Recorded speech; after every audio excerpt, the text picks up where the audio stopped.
Hey, how's it going? Welcome to my channel. Today I wanted to share with you some of my favorite sources for finding fabric online. When I'm shopping for fabric, I'm usually looking for all natural materials. I typically work with cotton and linen, and lately I've been trying to work with undyed and unprocessed fabric as much as possible. If those are things that you care about when shopping for fabric, then I think you'll find this video useful. Another important thing to note is that I'm in Canada and most of the stores that I'm going to be mentioning are based in Canada, but a lot of them do ship internationally. If you're watching from another country, just make sure to check the shipping policies before you start falling in love with fabric and adding it to your cart. Knowing what you like to wear and knowing what kinds of fabrics you already gravitate towards in your wardrobe is a good thing to keep in mind when fabric shopping. There are so many beautiful fabrics out there, but it's important to recognize the difference between fabric that we find beautiful and fabric that we're going to want to wear. For example, I know that I never wear prints. They're just not something that I reach for. So when I'm fabric shopping, I'm looking for solid colors. I also know that I don't like wearing synthetic fabric, and having these things in mind really helps you to narrow the search to find the things that are really going to last in your wardrobe. Shopping in person is a lot easier than shopping for fabric online because you can feel the fabric that you're buying. You can get a sense of how heavy it is, how much drape it has, whether it has any stretch to it, whether it's soft or crisp. There are so many more sensory details that you can take into account when making your decision. When you're buying fabric online, you have an image and a description. Something I find useful when shopping for fabric online is keeping up a chart that has fabric weight conversions and that tells you what the different types of fabric are generally used for. This can help give you a sense of what the fabric might feel like and whether it would work well for the project that you're planning. Some of my favorite fabric sources are Fabcycle, Maiwa, Thread Count Fabric, Riverside Fabric, Fabric Store, Pure Linen Envy, and Simplifi Fabric. The source that I have ordered the most from over the years has been Fabcycle.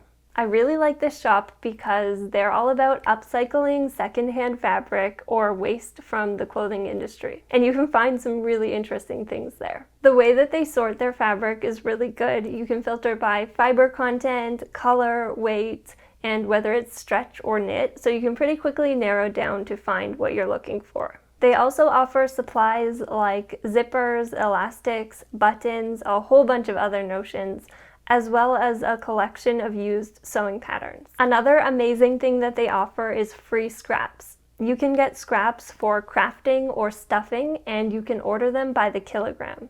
A fabric source that I found more recently and that has quickly become one of my favorites is Maiwa. They offer a variety of undyed organic cotton fabric, which you'll have seen me using in some of my videos. That's the fabric that I used to make my tiered dress, my button-down shirt dress, and my latest pair of shorts. They also sell linen and a collection of fabrics that have been naturally dyed. On the subject of linen, linen is such a beautiful fabric to work with. I absolutely love it. My go-to source for linen used to be a US-based store called Fabric Store. I really like their linen. I love how wide all of it is. Whenever I got it, it felt like I had so much more fabric to work with. I always ended up being able to sew more garments than I anticipated. The downside for me was that I'm ordering to Canada, so there are duties and taxes on the import of this fabric.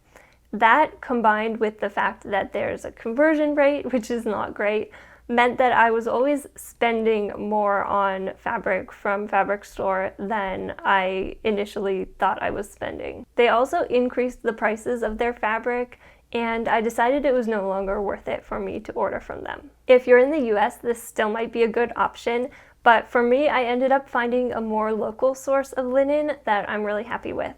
So that brings us to the next one, which is Pure Linen Envy. This store is based in Ontario, and it offers linen in 3 different weights and in a wide range of colors. I really like working with natural linen, and I typically go for the heavier 200-gram weights. Thread Count Fabrics is my favorite place to find quilting materials. They have a great selection of quilting cotton. They also offer 100% cotton quilt batting and a whole bunch of notions. Another thing that they sell is knit fabric. I've used their 100% cotton pointel to make shirts out of, and I think it's a really nice apparel fabric. Riverside Fabrics is one that I just recently discovered. They offer a lot of remnants, and they have a focus on natural fibers. You can search for knits or wovens by fiber content. Finally, I wanted to share Simplifi Fabric. This one I haven't ordered from yet, but I'm really impressed by how many different organic cottons they offer in a wide range of weights and fabric types. Everything from muslin to twill, canvas, jersey, terry, they have so much selection, and of course they also offer fabrics in a wide range of colors. If you're also looking for natural and organic fabrics, then I hope you found this video helpful. Let me know in the comments what are the criteria that you look for when choosing fabric, and what are your favorite sources for fabric. If you want to see some of the things that I've been making lately with all this lovely fabric, then click this next video. Thanks for watching.